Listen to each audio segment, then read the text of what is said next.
Debat calon wakil presiden yang digelar minggu lalu mendapat sorotan dari berbagai pihak. Dalam debat yang mengambil isu pembangunan berkelanjutan, sumber daya alam, lingkungan hidup, energi, pangan, agraria, masyarakat adat dan desa, para calon dinilai belum fokus membahas solusi dari tema yang diangkat. Program hilirisasi menjadi salah satu topik yang sering disebut-sebut hingga menjadi bahan perdebatan dalam debat calon presiden dan calon wakil presiden 2024. Ketua Pembina Yayasan Alumni Universitas Diponegoro yang merupakan badan penyelenggara Universitas Semarang, Profesor Sudarto P.Hadi menyatakan bahwa net zero emission merupakan topik yang mewakili isu lingkungan saat ini dan berkaitan dengan hilirisasi. Indonesia itu kan mencanangkan zero net emission, emisi 0% itu 2060. Nah, untuk mencapai itu maka pembangunan itu mesti harus rendah karbon dan inklusif gitu. Nah, sebenarnya itu juga mencakup apa yang Anda sampaikan tadi tentang hilirisasi tadi.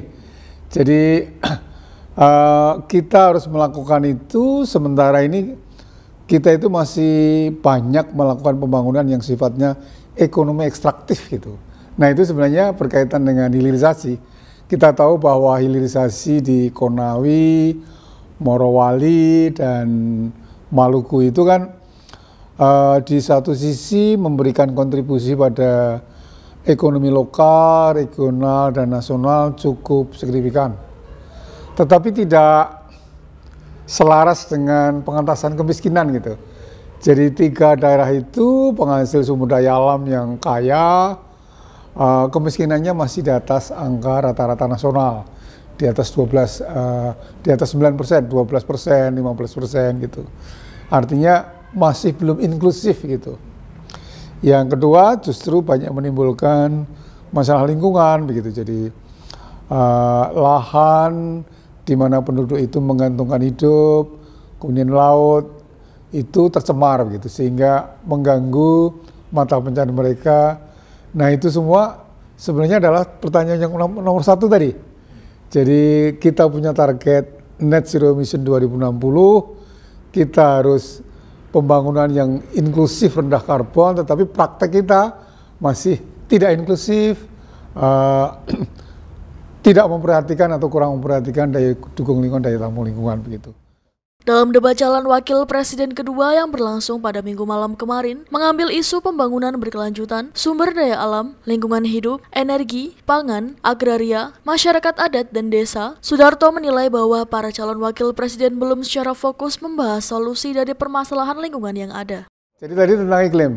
Jadi net zero emission itu adalah respon terhadap dampak perubahan iklim. Jadi net zero emission itu kan komitmen dari negara-negara yang ikut menandatangani Paris Agreement 2015. Nah, kemudian mereka harus komitmen kapan emisi nol bersih. Ada negara yang 2050, 2060, itu adalah komitmen masing-masing negara. Nah, untuk mencapai komitmen itu kan harus rendah karbon gitu dan inklusif. Prakteknya belum gitu. Jadi sebenarnya ketika kita bicara net zero emission itu bagian penting dari perubahan iklim gitu. Hanya memang tanpa mengerosi rasa hormat pada paslon, memang jawabannya belum menukik pada pertanyaan tentang iklim itu gitu.